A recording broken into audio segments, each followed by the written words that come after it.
Welcome in. It is day 134, and you're speaking to the Meeples Champion. And today we're going to be jumping into more of one of those starter type games. This is a game that I first played probably about 5 years ago, and I really liked it, and then immediately picked it up.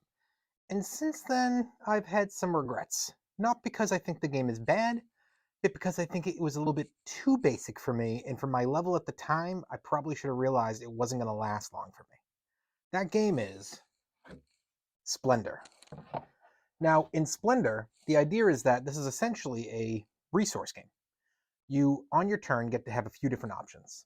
You can choose to grab three of the different resources. This is your blue, your red, your green, your white, and your brown gems, or two of the same. So you can't grab a white, and a blue, but you can grab a white, a blue, and a brown. Or you could just grab two browns. Or you can take a gold, which is wild, and you can grab one of the cards available. Now, the way the cards work is that's where your basic points are coming in. These cards have a cost. You're slowly collecting gems to pay the cost so that you can keep the card.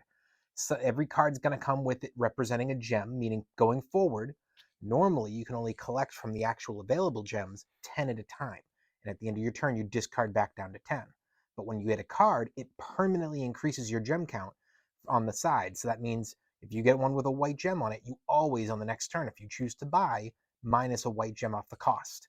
So the more cards you get, the cheaper other things become. However, some of these are really expensive.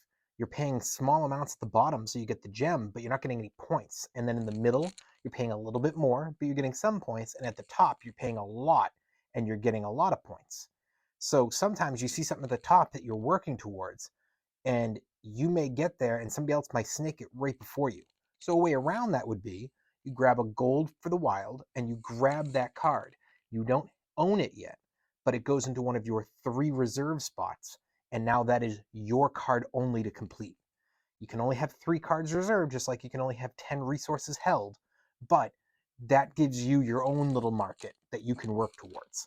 So if you have a big long-term plan, you can say, all right, well, I've got that set. I know what I'm working on down below to try to get there, and I know when I get it, I can make this card. As well as those, you also have these group of, I think it was 6 or 7 different bonus tiles. You usually get about 4 of them in a game.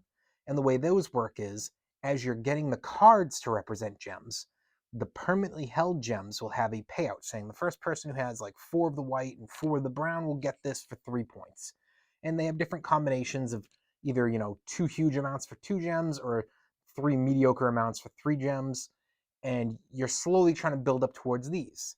And once somebody has hit 15 points, it signifies the end of the game, and everybody finishes out the round, and then you see where everybody's points end up being at the end. It's a fun little game. The problem I found with it was when I played it in person, it was fine. But then I got it from my phone. I really liked it, so I wanted to play it more often. Well, I played it on my phone hundreds of times, and what I started picking up was first place to fourth place in a 4-player game was not that far apart. Big games were like, oh, okay, they got to 17 in first and 11 in fourth. That was like the big blowout games. But most of the time it was like 15, 14, 14, 13.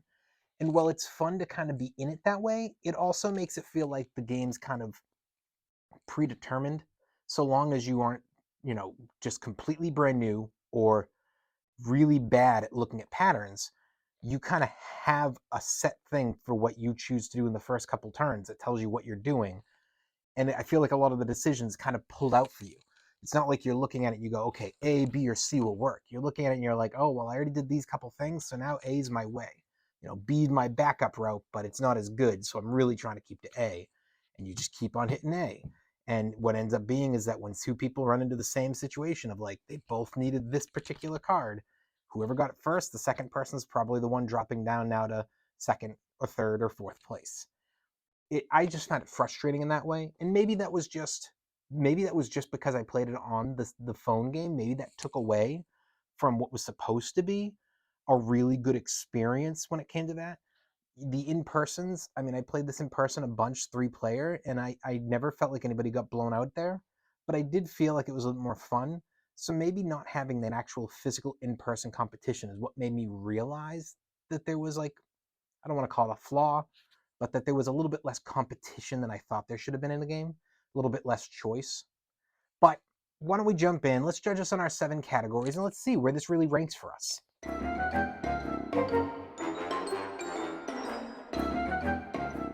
When it comes to the art, I don't think that it's bad.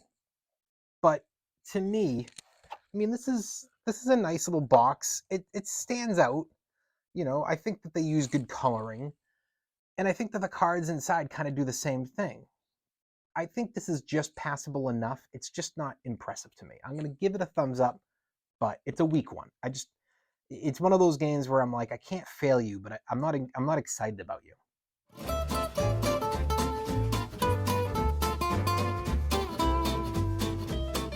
When it comes to those components, so you've got your chips for all of your gems. Those are really nice plastic.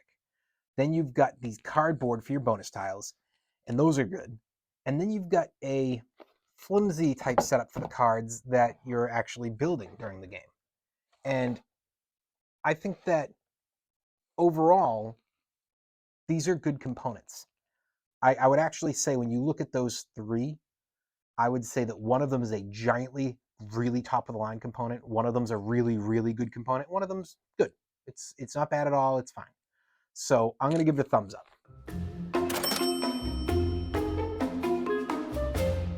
That price, this game, for one, availability, it is out there. You're going to find this in your Targets. You're going to find this in your Barnes & Nobles. You're going to find at least 3, maybe 4 out of 5 game stores. It's always on shelves. And this game isn't expensive. It's like $35. It's not bad at all. This is not a game that is going to be hard to get. It's not one that you're going to shy away from because of the price. It's a thumbs up there.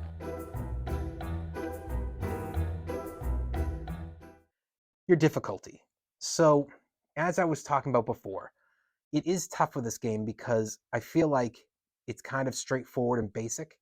And for that reason, I think that experts definitely will not like this game. I think this is one that they're going to be shying away from when they want to play a game with family or friends who aren't into as big of games. This is not the one that they're going to want to pull out. They're going to want to pull something else out. And when it comes to those experienced players, I think that they can play this a little bit, but I think they're going to kind of lean that way too. You know, it's much better to lean towards a game like Azul or Carcassonne or, you know, going into Ticket to Ride or Catan. Those are really good entry-level games that people understand that the experienced player can still enjoy. I think this one might be off their radar. And so for that reason, you're really looking at this being for kids and this being for the beginners. And while I think the kids can play it, I question if they're going to enjoy the visual. I don't think it's going to grab them as much. I'm going to give this one a thumbs down on difficulty for just being too easy.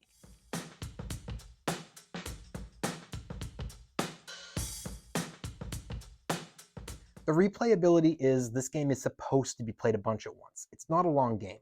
Yes, this may not come out for you on a weekly or monthly basis, but when it does come out, it's a game you can play 3 or 4 times in a row. It's fast. So I think that the replayability is there. It's a thumbs up.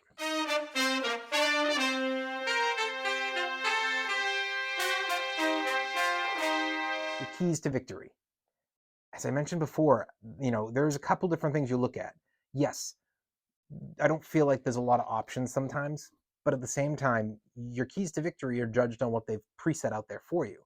You do have the option at the beginning of the game to say, what am I going for? Am I trying to get loads of stuff on the bottom row? That way I can then just start buying up top with ease.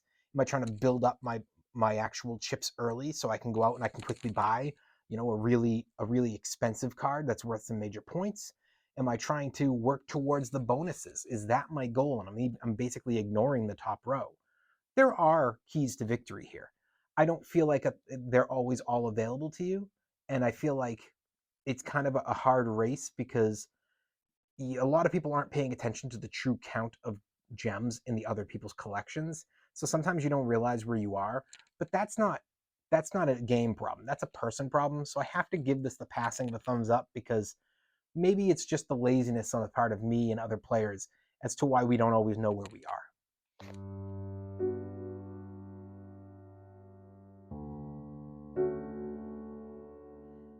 Unique. Is the game unique? So I'm going to give this one a thumbs down. And the reason I am is for one specific reason. There is a new game out, Marvel Splendor. Now, a lot of times I don't want to compare two games that are simply the same game just with a different theme. We've seen that for years with monopolies. And yes, I agree with the monopolies. It's just a theme plastered on the same game. But from what I've been told and from what I've seen for the playthroughs online, Marvel Splendor adds in new elements and becomes its own thing. You can own that and this and feel like you have two different games.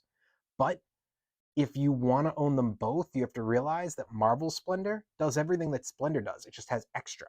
So I feel like Marvel Splendor is unique because if you want to have that experience, you're not going to be able to do that with this.